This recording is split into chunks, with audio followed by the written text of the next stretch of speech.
13e me plaît beaucoup. Moi, c'est par rapport au commerce. Moi, j'adore mon quartier. Je trouve que c'est un quartier très vivant, qui a beaucoup de charme. C'est un mélange de population, un mix au niveau social, professionnel, culturel. C'est ça qui est génial. Je trouve que ça a un peu vieilli aussi.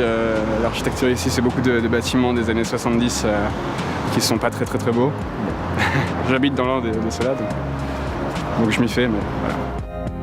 L'avenue Dali, c'est un ensemble de façades de différentes époques, différentes échelles aussi, et notamment à la parcelle où nous travaillons. Quand on passe, on essaie de se rapprocher de la route parce que ça craint un peu, mais sinon c'est pas très beau. Donc je fais que de traverser cette place-là, ouais. Je fais que de traverser. Mais de temps en temps, quand il fait beau, j'aimerais bien pouvoir m'y poser un quart d'heure, me dire, je sais pas, je prends un café, je regarde un peu, je discute avec des gens, mais à côté de chez moi. On a été très soucieux de ne pas se mettre devant les voisins et cacher leur vue, et on reste dans cette échelle de village, de quartier, ou de passage. Maintenant, ce qui pourrait être amélioré, c'est l'accès. Les personnes à mobilité réduite ont un accès extrêmement difficile à nos tours. C'est un vrai dédale en passant par derrière, par la rue Vendrezane, etc. Donc plusieurs centaines de mètres à faire en fauteuil roulant, c'est pas très pratique. Je suis très axé vélo, je fais beaucoup de vélo, etc. Donc je trouve que des emplacements adaptés pour le vélo, ce serait pas mal. Et c'est vrai qu'on perd un peu le côté, le lien avec la nature en ville. Du coup, je trouve que des espaces verts, c'est vraiment une excellente idée pour donner un peu de fraîcheur aux gens. Nous travaillons le projet comme un pied d'immeuble et en essayant de récupérer l'échelle urbaine et créer une nouvelle façade. De pouvoir faire des jardins partagés, des choses comme ça peut être sympa aussi de se dire j'ai juste un balcon pour jardiner, c'est peut-être pas assez pour faire pousser des tomates. Voilà, de réinventer un peu les concepts de partage de l'espace public.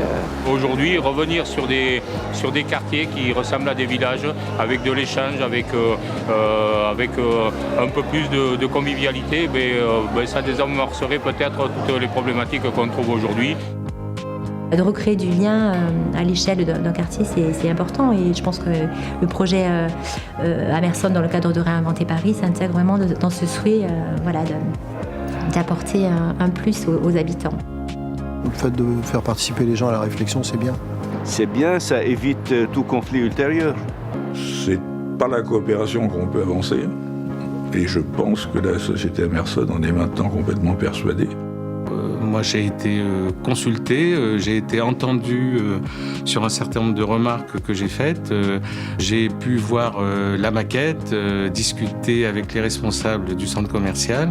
On nous a écoutés.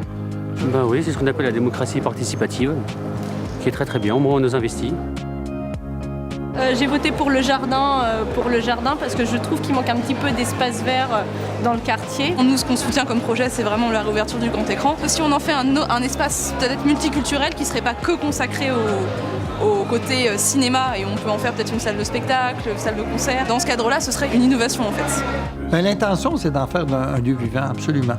Et une sorte d'appel d'air, d'un endroit où il fait bon à aller. Ça a accroché avec l'équipe d'Amerson. On poursuit le même but, et j'ai vraiment envie de faire un succès de cet endroit. Le bâtiment éphémère aussi, je trouve que c'est une super idée. Plutôt que de faire un gros projet, c'est plein de petits projets qui peuvent aboutir. On sait à quel point aujourd'hui le commerce éphémère est une réponse exceptionnelle aux demandes des clients. Même si les clients sont très fidèles et ont besoin de grandes marques nationales et internationales dans leurs centres commerciaux, toutes les études prouvent qu'ils ont aussi besoin d'innovation, ils ont aussi besoin de changement. L'idée, c'est vraiment de pouvoir sélectionner des projets qui ont un vrai intérêt pour le territoire et qui peuvent générer de l'emploi et puis à terme grandir. Les centres commerciaux vont gagner, certes, mais les citoyens aussi.